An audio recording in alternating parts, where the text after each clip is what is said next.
this is Bitwise Nick, and I'm showing my indie game Lord of Dwarves. This video is actually a test video to test uploading to YouTube, but more on that later. For the test video I thought I would demo a little bit of the gameplay of my game. So in this demo I'm going to create a tower, and then I'm going to siege it with some monsters.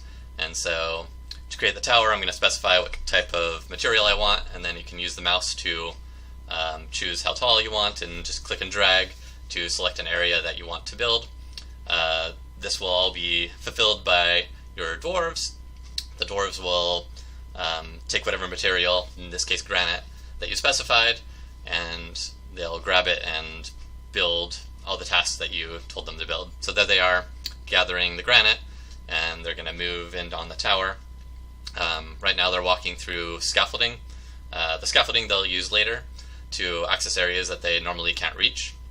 So once they build the first 2 layers of the tower, they won't be able to reach anymore, so they'll automatically go and grab the scaffolding and start building that around the tower so that they can finish it in its entirety.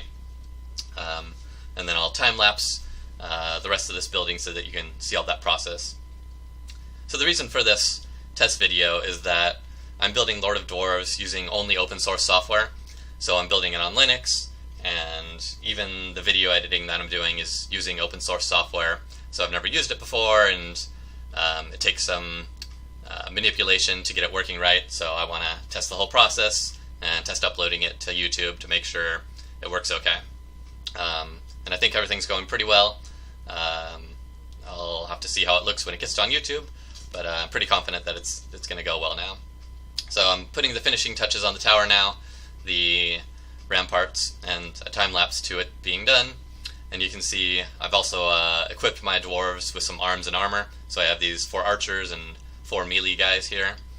And now the debug menu on the left here, this is just for development. I can use it to add monsters. So I'm going to add some orcs that are going to siege and attack the tower I just built. And then I'll add some more powerful orcs and maybe a couple goblins as well. And what you'll see happen here, once I unpause it, is the orcs will plan an attack on the tower. They'll find a path to build siege ladders up so that they can engage the dwarves in melee. Meanwhile, the dwarven archers are positioned to fire on all the monsters as they approach the tower. But once the orcs get right next to the tower, the dwarves don't have line of sight to them anymore, so they're going to be out of luck while they're escalating up the tower. Now, as you play the game, you might learn, oh, okay, I should probably build a side tower or 2 so that I can get some crossfire and keep attacking the orcs while they're climbing up my tower. But for now, the dwarves will just have to wait for the orcs to arrive.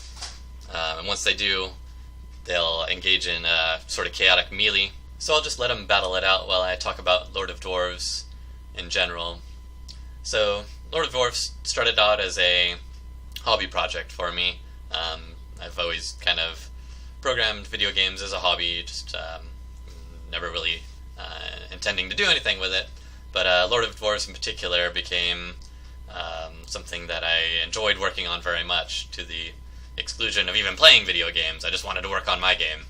And so it's been working on it for a while, and it's come along quite well, and I look forward to releasing other information, and especially videos about Lord of Dwarves, and eventually I'll be releasing it as an indie game, hopefully on Steam and various other platforms as well.